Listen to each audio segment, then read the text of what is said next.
Mais um dia na presença de Deus, mais uma devocional.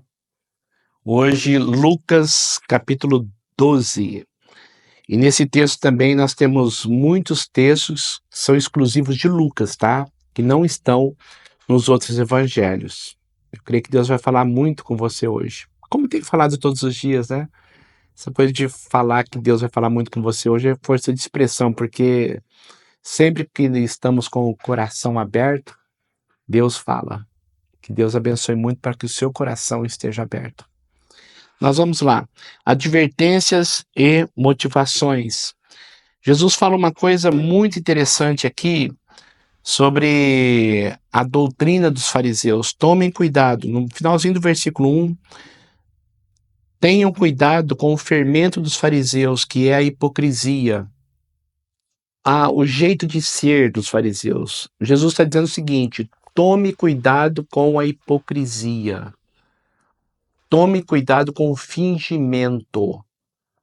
É interessante que a palavra hipócrita, do grego, tá? É uma expressão grega, é aquela máscara que é usada no teatro. Já viu aquela máscara sorrindo e a outra máscara da pessoa triste? E ela põe aquela máscara. Sabe como é que chama aquela máscara? Hipócrites. Hipócrites. Ou seja, é máscara. Você esconde algo mostrando uma coisa que você não é. Então, o teatro é uma encenação. E tem muita gente que faz isso como um estilo de vida. Encena, mostra o que não é. Hipócrites, ou hipócrita, ou fingido. Então, cuidado com a hipocrisia. Por quê? Versículo 2: não há nada escondido que não venha a ser descoberto, ou oculto que não venha a ser conhecido. E às vezes não é nem neste mundo, viu? Às vezes é no juízo final. Às vezes as pessoas mostram uma coisa que não é, ou as pessoas mostram uma coisa que não são, e depois no juízo final é desmascarado. Então Jesus está dizendo uma coisa aqui muito importante. Tudo que você faz em oculto um dia será descoberto. Mais cedo ou mais tarde. Pode ser aqui, pode ser daqui a alguns anos, ou pode ser na eternidade. Mas um dia vai ser descoberto. Versículo 6. Não se vendem, falando sobre o temor de Deus. O que é temor? É levar Deus a sério, tá? Jesus está dizendo o seguinte aqui, olha, não tenham medo de homens que podem matar o corpo e não podem fazer mais nada com a sua alma. Mas tenham medo daquele que pode matar o corpo e lançar a alma no inferno. E esse que pode matar o corpo e lançar a alma no inferno não é o Satanás, não. Não é o diabo. Você não tem que ter medo do diabo. Tem que ter medo, temor de levar a sério Deus, porque é Ele que pode lançar a sua alma no inferno. Olha só que coisa. Então tome cuidado com a sua vida. Jesus está falando sobre o contexto de hipocrisia, tá? De fingimento. E a pessoa fingida, a pessoa hipócrita, não tem um pingo de temor, não tem um pingo de reverência, não tem um pingo de medo do que pode acontecer com ela. E aí, ele fala uma coisa fantástica aqui no versículo 6. Não se vendem 5 pardais por 2 moedinhas, contudo, nenhum deles é esquecido por Deus. E até os cabelos da cabeça de vocês estão todos contados. Não tenham medo. Não tenham medo. Não tenham medo do inferno, não tenham medo do mundo, não tenham medo do diabo, não tenham medo das pessoas, não tenham medo, porque eu sou o Senhor, vocês têm que temer a mim. Me temam, eu vou guardar vocês. Vocês valem mais do que muitos pardais. E eu digo a vocês, quem me confessar diante dos homens, também o Filho do Homem o confessará diante dos anjos de Deus. Olha que profundo isto. Mas aquele que me negar diante dos homens, também será negado diante dos anjos de Deus. É muito profundo isto. A questão de temer Deus, de levar Deus a sério. Eu confesso minha fé, esta é a minha fé. Eu não sou uma pessoa fingida, eu não sou uma pessoa hipócrita. Eu sou de Deus. O versículo 11: quando vocês forem levados às sinagogas e diante dos governantes, esse texto é maravilhoso. E diante das autoridades, não se preocupem com a forma pela qual vocês se defenderão ou o que dirão, pois naquela hora o Espírito Santo ensinará o que vocês deverão dizer. Olha que coisa linda! O Espírito Santo nos ensina o que dizer, nos ensina o que falar, nos dá sabedoria no lidar com a vida, em lidar com as pessoas. Grife esse texto, grife esse texto. É o Espírito Santo que faz a obra de Deus através de nós, se nós temermos o Senhor. A parábola do rico insensato. Este texto aqui, ele é muito profundo, muito profundo. Só está em Lucas. Ele é muito, muito profundo. Uma vez um rapaz chegou para Jesus e disse: mestre, fala para o meu irmão dividir a herança comigo. Aí Jesus colocou assim: mas quem me colocou como juiz entre vocês dois? E Jesus coloca uma coisa aqui impressionante. Então lhes disse: cuidado, fiquem de sobreaviso, versículo 15. Fiquem de sobreaviso contra todo tipo de ganância. Isso quer dizer que tem muitos tipos de ganância. Muitos tipos de ganância. Então Jesus está dizendo: tomem cuidado com todo tipo de ganância. A vida de um homem não consiste na quantidade dos seus bens. Essa é a maior ilusão do mundo. A vida de um homem não consiste na quantidade dos seus bens. Aí ele conta uma parábola. Então ele contou uma parábola. A terra de certo homem rico produziu muito, e ele já era rico. E a terra produziu muito. E ele pensou consigo mesmo: o que vou fazer? Olha só o planejamento. O que vou fazer? Não tenho onde armazenar a minha colheita, porque produziu muito. Então ele disse: já sei o que vou fazer. Olha os planos. Vou derrubar os meus celeiros, construir outros maiores, e ali guardarei toda a minha safra e todos os meus bens. Eu estou riquíssimo.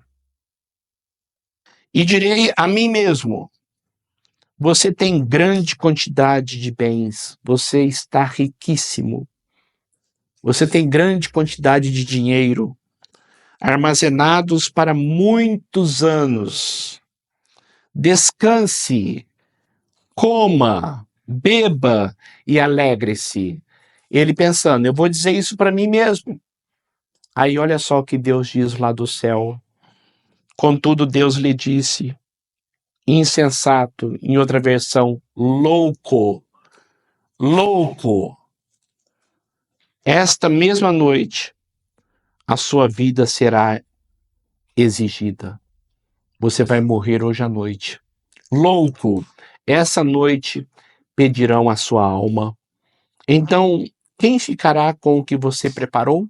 Quem ficará com os seus bens? Assim acontece com quem guarda para si riquezas, mas não é rico para com Deus. Jesus não está condenando as riquezas. Jesus está condenando aquelas pessoas que só pensam em riquezas, mas são pobres espiritualmente, que são pobres para com Deus. É isto que Jesus está condenando. Então eu quero que você guarde uma coisa no teu coração: cuidado com todo tipo de ganância. A pessoa tem planos e planos e planos. Louco, essa noite pedirão sua alma. Muitas pessoas lidam com a vida como se fossem ficar aqui eternamente. Esquece que um dia vão morrer. Pode ser hoje, pode ser amanhã, pode ser daqui 10 anos, 30 anos, 50 anos. Mas daqui 100 anos, nenhum de nós estará aqui. E o que é isto em vista da eternidade? Então cuidado, tá? Cuidado para não ficar colocando o teu coração nisto ao ponto de esquecer-se de Deus. Aqueles que são ricos para o mundo e pobres para Deus. Louco. Pense na tua eternidade. Pense na tua eternidade. As preocupações da vida. Mais uma vez aqui Lucas cita o Sermão do Monte. Percebe que ele põe em fragmentos, tá? Ele falou da oração do Pai Nosso ali atrás, agora ele fala sobre as preocupações da vida, sobre a ansiedade. E é muito bonito aqui o versículo 29, que ele usa umas palavras diferentes lá de Mateus. É muito lindo esse texto. Não busquem ansiosamente o que comer ou beber. Não se preocupem com isto. Não busquem ansiosamente. É aquela coisa do estrangulamento, da preocupação excessiva. Pois o mundo pagão, o mundo sem Deus, é que corre atrás dessas coisas. Mas o Pai de vocês sabe que vocês precisam delas. Busque, pois, o reino de Deus e estas coisas serão acrescentadas a vocês. 32. Não tenham medo, pequeno rebanho. Acho lindo esse versículo. Jesus olha para nós com um olhar de carinho e diz: vocês são o meu pequeno rebanho. Eu estou cuidando de vocês. Vocês são frágeis, mas vocês têm um pastor onipotente. Não tenham medo, pequeno rebanho, pois foi do agrado do Pai dar o reino a vocês. Então Jesus coloca uma coisa seguinte: onde está o teu coração, ali também estará o teu tesouro. Onde está o teu tesouro, ali também estará o teu coração. Então, coloque o teu coração nas coisas de Deus. Lá os ladrões não roubam, lá as ferrugens não acabam, lá é eterno. Versículo 34, pois onde estiver o seu tesouro, ali também estará o seu coração.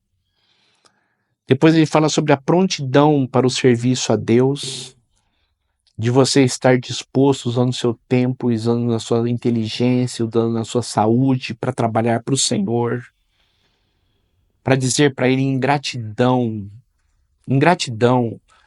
a coisa mais fantástica do mundo é eu fazer coisas para a eternidade. E a coisa mais insensata do mundo é eu visar todas as minhas energias e todas as minhas forças para coisas que vão passar, que no juízo final vão ser queimadas, nada sobrará. E as pessoas colocando riquezas nisso, o coração nisto. Então ele fala sobre a prontidão no serviço de Deus. Versículo 37, felizes os servos, cujo Senhor encontrar vigiando quando voltar. 38, mesmo que ele chegue de noite ou de madrugada, mesmo que ele demore a vir, felizes os servos que o Senhor encontrar preparados. Jesus está para voltar. Isso pode ser hoje, pode ser amanhã, pode ser daqui 10 anos, 50 anos, eu não sei. Mas quando ele voltar, eu e você temos que estar preparados. Versículo 40. Estejam também vocês preparados, porque o Filho do Homem virá numa hora em que vocês não esperam.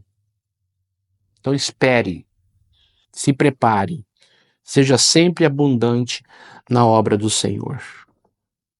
E aqui ele fala uma coisa interessante sobre as pessoas que conhecem Deus, as pessoas que têm conhecimento da palavra de Deus, as pessoas que têm contato com a igreja, mas não valorizam. Eu quero que você abra o teu coração para isso, tá? E você abra o teu coração para isto. Aquelas pessoas que têm o privilégio de conhecer, mas não dão valor. Não dão valor. Olha só o que Jesus diz aqui. Versículo 47. Aquele servo que conhece a vontade do seu Senhor e não prepara o que ele deseja, nem o realiza, receberá muitos açoites. Jesus está falando sobre o juízo final. Aquele servo que conhece a vontade do seu Senhor. Conhece a vontade, mas não prepara o que ele deseja. Não faz o que ele quer. Nem realiza. Receberá muitos açoites. Mas aquele que não a conhece, presta muita atenção nisso, aquele que não conhece a vontade do seu Senhor e pratica coisas merecedoras de castigo, será condenado? Será, mas receberá poucos açoites. A quem muito foi dado, muito será exigido, e a quem muito foi confiado, muito será pedido. Você sabia que haverá uma hierarquia de sofrimento no inferno? Sabia disso? As pessoas que não têm Deus vão ser condenadas. As pessoas que não têm Jesus Cristo serão condenadas. Mas aquelas pessoas ignorantes em relação ao Evangelho, que não tiveram contato com o Evangelho, serão condenadas, porque nasceram em pecado. Mas aquelas que conheceram o Evangelho e rejeitaram o Evangelho vão ser castigadas muito mais do que aquelas que não conheceram. Haverá um grau de sofrimento maior no inferno para essas pessoas que rejeitaram. Quem mais vai sofrer no inferno é Satanás com seus anjos, os demônios. Depois, todas as pessoas que conheceram e rejeitaram vão sofrer muito. E aqueles que vão sofrer também, mas não vão sofrer tanto quanto estes, são aqueles que souberam pouco. Ou seja, Deus vai exigir muito mais das pessoas que compreenderam a palavra, mas rejeitaram. Que tiveram em contato com a palavra, mas não quiseram. Isso é muito sério. É o tempo de você rever tua vida, é o tempo de você pedir perdão, é o tempo de você voltar para Deus. Porque Deus não quer que você vá para o sofrimento eterno. E se você conhecer a palavra e rejeitar a palavra, o sofrimento vai ser bem maior. Bíblia. Deixa a palavra de Deus iluminar o seu coração, iluminar a sua mente. Quando Jesus diz que não traz paz, mas divisão, versículo 40, é justamente esse fato do que acontece no mundo, o ódio das pessoas em relação aos filhos de Deus, perseguidos até por próprios familiares. Nós temos muitos relatos de pessoas que se convertem ao cristianismo no mundo islâmico, que são perseguidos pelos próprios pais, pelos próprios filhos, e são mortos. E quando Jesus diz, eu não trago paz à terra, mas divisão e espada, é isso que ele está dizendo. Porque às vezes eu tenho que pagar com a própria vida o fato de ser filho de Deus. Graças a Deus, aqui no Brasil, nós não passamos por isto. Mas muitas pessoas se escandalizam por serem reprimidas, zombadas, não chegam nem a morrer por causa do Evangelho e já se envergonham do Evangelho. Eu vou dizer uma coisa para você, tá? O Evangelho a fé que não vale a pena morrer por ela, não vale a pena viver por ela, não. Se você não está disposto a morrer por tua fé, não vale a pena viver por essa fé. Guarda isso no teu coração, tá? Guarda isso no teu coração. Ou sim ou não. Não existe meio termo. É isso que Jesus está dizendo aqui. Quando ele fala sobre os sinais dos tempos, eu quero que você procure ver aqui o versículo 57. Por que vocês não julgam por si mesmos o que é justo? Quando algum de vocês estiver indo com seu adversário para o magistrado, o juiz, faça tudo para se reconciliar com ele no caminho, para que ele não o arraste ao juiz, o juiz o entregue ao oficial de justiça e o oficial de justiça o jogue na prisão. Eu digo que você não sairá de lá enquanto não pagar o último centavo. Aqui fala sobre a condenação eterna. Sabe o que Jesus está querendo dizer com isso? Conserte a sua vida enquanto há tempo. Conserte a sua vida enquanto você pode. Hoje é um dia maravilhoso para você fazer isto. Hoje é um dia maravilhoso para a palavra de Deus fazer diferença na sua vida. De você realmente pedir perdão, de você realmente pedir graça, misericórdia e falar: Deus, como que eu preciso de ajuda? Deus abençoe muito você. Vamos orar. Pai, eu quero agradecer muito porque o Senhor nos admoesta, o Senhor nos exorta, o Senhor nos repreende. E tudo isso é para o nosso bem, para acordarmos para a vida. E nós queremos te servir, nós queremos te honrar, nós queremos temer o teu nome, levar o Senhor a sério. E muito obrigado porque o Senhor tem nos dado direção através da tua palavra. Dê-nos força, dê-nos convicção e também dê-nos coragem. Coragem para assumir um compromisso contigo, fazer as renúncias que precisamos fazer, deixar de lado as coisas que precisamos deixar, que atrapalham nossas vidas, e acima de tudo, ó Pai, te agradar com tudo que nós temos e somos. Muito obrigado, de coração, por esse tempo tão precioso que o Senhor nos dá aqui com a tua palavra em nossas mãos. Abençoe-nos em nome de Jesus. Amém e amém. Leia com calma o texto e tenha um tempo muito gostoso de oração. Aproveite a sua devocional de hoje. Que Deus abençoe muito a sua vida, em nome de Jesus.